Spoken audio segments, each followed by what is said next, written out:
जय हिंद प्यारे बच्चों। आज हम इस वीडियो के माध्यम से कक्षा 7 के एनसीईआरटी की नई पुस्तक का पार्ट नंबर 2 को विस्तार से समझेंगे।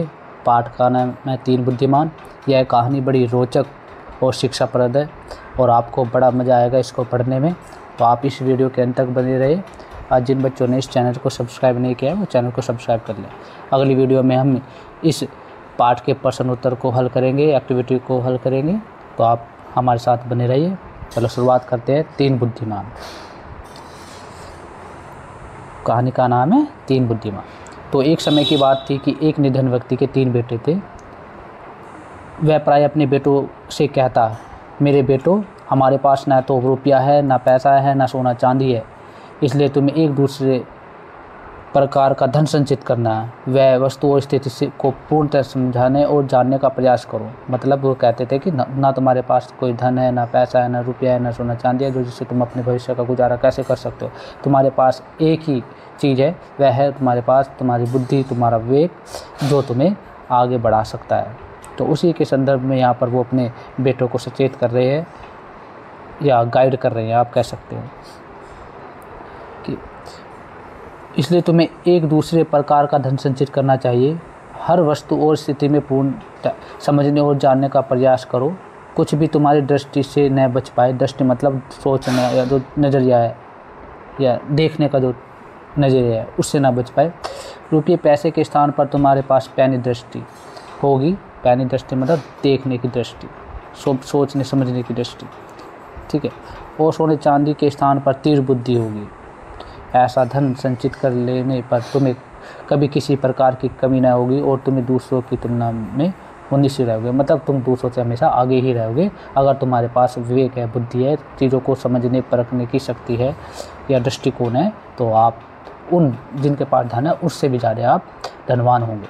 यहाँ अपने बेटे को यहाँ पर समझा रहे हैं। आगे बताते हैं कि एक समय बीता और कुछ पश्चात उनके पिता चल बसे मतलब उनके पिता इस दुनिया को छोड़कर चले गए, वो अब नहीं रहे।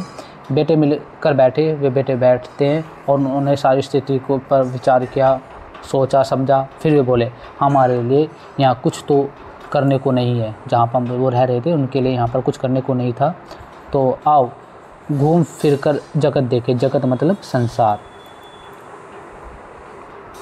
ठीक बेटे। जगत मतलब यहाँ पर बताया है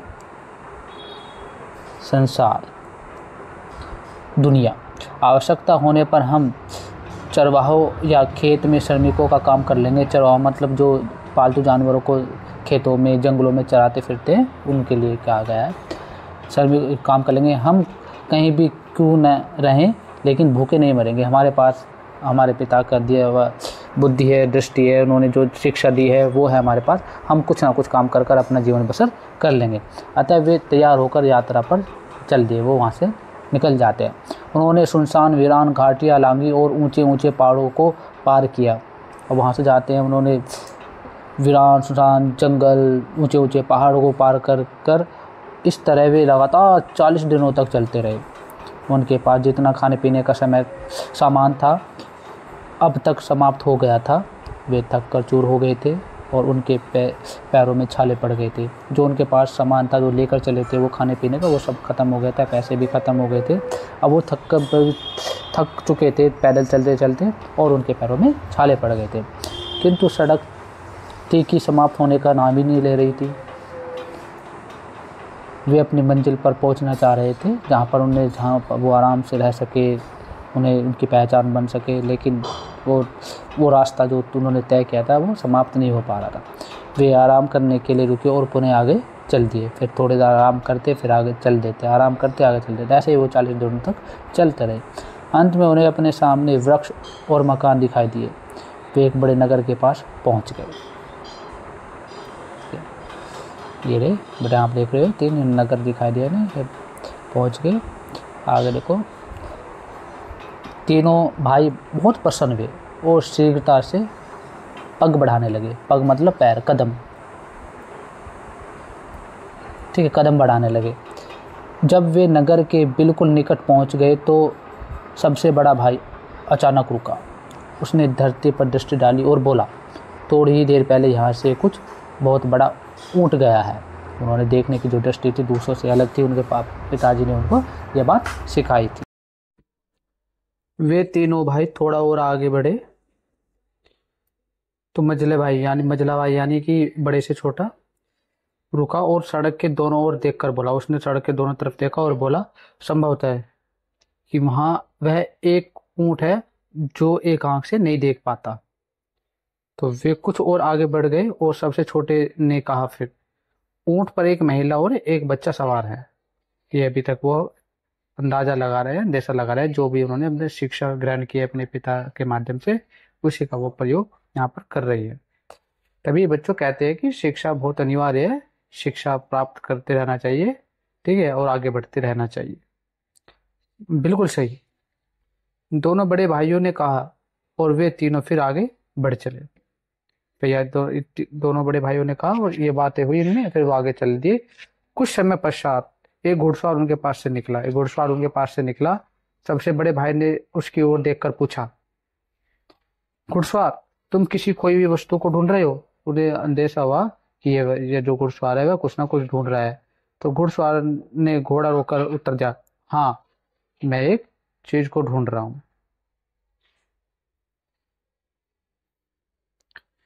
तब फिर, तुम्हारा ऊंट खो गया है? पूछा सबसे बड़े भाई ने ये बात। हाँ बिल्कुल, बहुत बड़ा सा है, ऊंट काफी बड़ा है। बिल्कुल हाँ, वह एक आंख से नहीं देख पाता ना?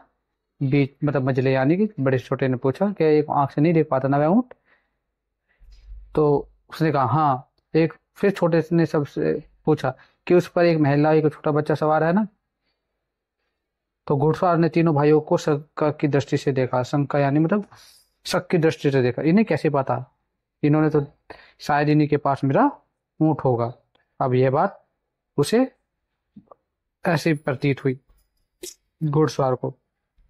ओ, तो तुम्हारे पास मेरा ऊंट है, तुरंत बताओ तुमने उसका क्या किया। ओ, लगता है कि मेरा ऊंट तुम्हारे पास है, जल्दी बताओ कि तुमने उसका क्या किया है। हमने तुम्हारे ऊंट का मुंह तक नहीं देखा। उन्होंने बोला कि हमने तो तुम्हारे ऊंट ही तक का मुंह नहीं देखा, फिर तुम ऐसे कैसे कैसे हो? तो तुम्हें उसके बारे में सभी बातें कैसे पता चली? घुड़सवार ने पूछा कि जब तुमने मेरा ऊंट ही नहीं देखा तो तुम्हें उसके बारे में इतनी बारीकी से कैसे बातें पता चली? उन्होंने उत्तर दिया, क्योंकि हम अपनी आंखों और बुद्धि से काम लेना जानते हैं, कि हम जो हैं अपनी बुद्धि का प्रयोग करते हैं, अपनी आंखों के पैनी दृष्टि का प्रयोग कर कर ही ये बातें बोली है। शीघ्रता से उस दिशा में जाओ, घोड़े को ले जाओ उस तरफ, वहां तुम्हें तुम्हारा ऊंट मिल जाएगा।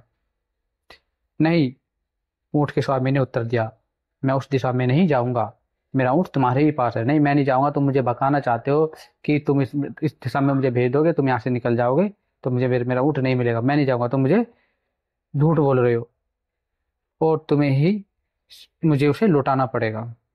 हमने तो तुम्हारे ऊंट को देखा तक नहीं। उन्होंने बोला कि हमने तो तुम्हारे ऊंट को देखा तक नहीं और तुम हमारे ऊपर ये गलत इल्जाम लगा रहे हो, झूठा इल्जाम लगा रहे हो। भाइयों ने चिंतित होते हुए उस घुड़सवार से कहा। लेकिन घुड़सवार उनकी एक भी सुनने को तैयार नहीं था। उसने उनकी एक भी, तीनों भाइयों की एक भी बात नहीं सुनी और उसे अपनी तलवार निकाल ली। उस घुड़सवार ने अपनी तलवार निकाल ली और तलवार को हवा में घुमाते हुए बोला तीनों भाइयों से, मेरे आगे आगे चलो, नहीं तो मैं तुम्हें मार डालूंगा। यानी कि मेरा आदेश मानो, मैं जिस तरफ बोलता हूँ उस तरफ मेरे साथ आगे चलो। इस प्रकार वह उन्हें सीधे अपने देश के राजा के भवन ले गया और वह इस तरह से अपने देश के राजा के भवन ले गया, मतलब जो उसके राजा था वहां पर ले गया। इन तीनों भाइयों को उस घुड़सवार ने सुरक्षा कर्मियों को सौंपा और स्वयं राजा के पास चला गया। मैं अपने रेवड़ों को पहाड़ों पर ले जा रहा था, उसने कहा, और मेरी पत्नी मेरे छोटे से बेटे के साथ एक बड़े से ऊंट पर मेरे पीछे पीछे आ रही थी। राजा से बोल रहा है, किसी कारण उनका ऊंट पीछे रह गया। मेरे बेटे और मेरी पत्नी का ऊंट किसी कारण से वह पीछे रह गया और वे रास्ते से भटक गए। मैं उन्हें ढूंढने गया तो मुझे रास्ते में 3 व्यक्ति मिले जो पैदल चले जा रहे थे। मुझे पूरा विश्वास है कि उन्होंने मेरे ऊंट को चुराया और मेरी पत्नी तथा मेरा बच्चा उनके पास है। तो वो बोल रहे हैं इस तरह से, मतलब जो घुड़सवार है वो राजा के पास जाकर अपनी व्यथा सुना रहा है, बता रहा है। ऐसा लगता है कि उन्होंने मेरे बेटे और पत्नी को मार डाला है। तुम ऐसा क्यों समझते हो? राजा ने कहा। जब वह व्यक्ति अपनी बात कह चुका तो राजा ने पूछा, इसलिए कि मैंने उन लोगों से इस संबंध में एक भी शब्द नहीं कहा था, फिर भी उन्होंने मुझे यह बताया कि ऊँट बहुत बड़ा है, एक आँख से नहीं देख पाता तथा उस पर एक महिला और एक बच्चा सवार थे, तो इस वजह से मुझे शक है। राजा ने थोड़ी देर सोच विचार कर क्या सोचा और फिर बोला, अच्छा ये बात है। जैसा कि तुम कहते हो कि तुम्हारे बताए बिना ही उन्होंने ऊँट के विषय में इतने बारीकी से बता दिया है, इतनी अच्छी तरह से बता दिया, तो अवश्य ही उन्होंने ही उस ऊँट को चुराया। राजा को भी लगा कि ऊँट को चुराने वाले वे ही तीनों भाई हैं। जाओ उन चोरों को यहाँ पर लेकर आओ। तो उसने आदेश दिया घुड़सवार को, जाओ उन चोरों को यहाँ पर लेकर आओ। आगे देखो बच्चों, ऊँट का स्वामी बाहर गया और तीनों भाइयों के साथ लेकर झटपट अंदर आ गया, बाहर गया और फिर वापस आ गया। इन तीनों भाइयों को लगा, चोरों तुरंत बताओ, राजा ने बोला, और उन्हें धमकाते बोला, तुरंत उत्तर दो, तुमने इस आदमी का ऊँट कहाँ छिपाया है?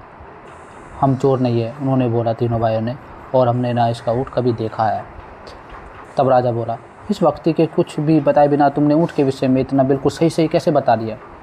अब तुम यह कहने का कैसे साहस करते हो कि तुमने ऊँट नहीं चुराया, कि तुम ना इस व्यक्ति ने तुम्हें कुछ बताया और तुमने सही सही बताया ऊँट के बारे में, और फिर आप बोल रहे हो तुम्हारा साहस कैसे हुआ कि तुम ये कह रहे हो कि तुमने उसका ऊँट नहीं चुराया? इसका मतलब है तुमने ही इसका ऊँट चुराया। महाराज, इसमें तो आश्चर्य की कोई बात नहीं है, भाइयों ने उत्तर दिया। इसमें आश्चर्य की क्या बात है?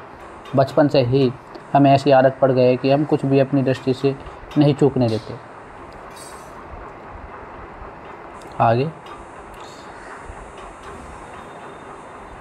हमें अपने परिवेश को पैनी दृष्टि से देखने और बुद्धि से सोचने के प्रयास में बहुत समय लगाया है कि हम चीज़ों को देखने परखने में दूसरों से ज़्यादा मेहनत करते हैं और अपनी बुद्धि का इस्तेमाल करते हैं, तो इसमें हमें काफ़ी समय लगा, तो इसलिए हमने ये बताया, इसलिए ऊँट को देखे बिना ही हमने बता दिया कि वह कैसा है। राजा हंसने लगा, ऐसे कैसे हो सकता है? किसी को भी देखे बिना ही उसके विषय में क्या तुम इतना कुछ जानना संभव हो सकता है? उसने पूछा कि किसी को तुमने देखा नहीं और उसके बारे में सही सही बता देना यह संभव नहीं है। हाँ संभव है, भाइयों ने उत्तर दिया, बिल्कुल संभव है। तो ठीक है, अब हम तुम्हारी सच्चाई की जांच कर लेंगे। राजा ने उसी समय अपने मंत्रियों को बुलाया और उसके कान में कुछ फुसफुसाया, अपने मंत्री को बुलाकर कुछ कान में बताया। मंत्री तुरंत महल के बाहर चला गया, लेकिन शीघ्र ही वह दो सेवकों के साथ लौटा जो एक बहुत बड़ी सी पेटी लाए थे। दोनों ने पेटी को बहुत सावधानी से द्वार के पास ऐसे रख दिया कि वह राजा को दिखाई दे, और स्वयं एक और हट गए। तीनों भाई दूर खड़े उन्हें देखते रहे। उन्होंने इस बात को ध्यान से देखा कि पेटी कहाँ से और कैसे लाई गई और किस ढंग से रखी गई थी। उन तीनों भाइयों ने इस पेटी जो लेकर आए थे दो सेवक, उन्होंने रखते हुए जिधर से लाए थे उधर से अच्छी तरह से देखा और चीज़ों को समझा, परखा। हाँ तो चलो हमें बताओ कि उस पेटी में क्या है? राजा ने उनसे पूछा। चलो तुम्हें ऐसे तो तुम कह रहे हो, तुम्हारी बात की परीक्षा लेते हैं कि अब बताओ कि इस पेटी में क्या है। महाराज, हम तो पहले ही विनती कर चुके हैं कि हम चोर नहीं हैं। विनती मतलब प्रार्थना कर चुके हैं कि हम चोर नहीं हैं, हम पहले ही बता चुके हैं। सबसे बड़े भाई ने कहा, पर यदि आप चाहते हो कि मैं आपको यह बता सकूं कि इस पेटी में क्या है, उसमें कोई छोटी सी गोल वस्तु है, मैं तुम्हें बता सकता हूं कि इसमें एक छोटी सी गोल वस्तु है, उसमें अनार है। मझला भाई ने बोला इसमें अनार है। जो बड़े से छोटा था उसने बोला कि इसमें अनार है। हाँ, और वह अभी कच्चा है। सबसे छोटे भाई ने कहा कि जो अनार है वह कच्चा अनार है। यह सुनकर राजा ने पेटी को पास लाने का आदेश दिया। सेवकों ने तुरंत आदेश पूरा किया और राजा ने सेवक को पेटी खोलने के लिए कहा। पेटी को ले जाने पर उसमें झाँका तो जब उसे में कच्चा अनार दिखाई दिया तो उसने आश्चर्य की कोई सीमा न रही। बिल्कुल ऐसे ही जैसा कि तीनों भाइयों ने बताया उसमें वैसा ही कच्चा अनार था, और राजा यह देखकर अचंभित रह गया, आश्चर्यचकित हो गया। आश्चर्यचकित राजा ने अनार निकाल कर वहाँ ऊपर से सभी लोगों को दिखाया। तब उसने ऊँट के मालिक से कहा, राजा ने ऊँट के मालिक, इन लोगों ने यह स्पष्ट कर दिया है कि ये चोर नहीं है। इन्होंने यह बात को सिद्ध कर दिया है, स्पष्ट मतलब सिद्ध कर दिया है कि ये चोर नहीं है। वास्तव में ये बहुत ही बुद्धिमान लोग हैं। तुम इनके बताए रास्ते पर जाकर अपने ऊँट को खोजो। जो रास्ता इन्होंने बताया था वहाँ पर जाकर अपने ऊँट को खुद। राजा के महल में उस समय उपस्थित सभी लोगों ने आश्चर्य का कोई ठिकाना नहीं था। सब चकित थे, अचंभित थे कि इन्होंने ऐसे एकदम सटीक कैसे बता दिया, सही कैसे बताया।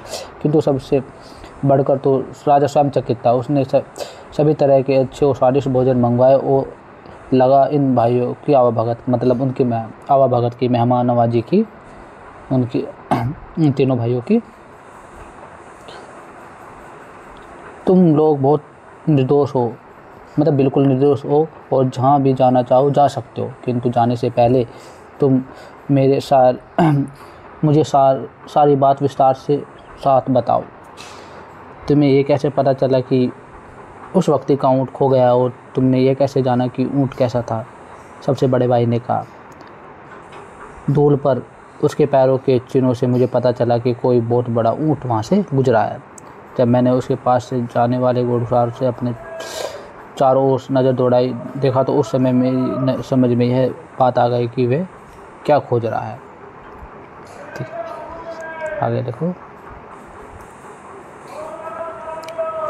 बहुत अच्छा, राजा ने कहा। अच्छा, तो अब यह बताओ कि तुम्हें किसने इस घुड़सवार को यह बताया था कि ऊँट एक ही आँख से देख पाता है?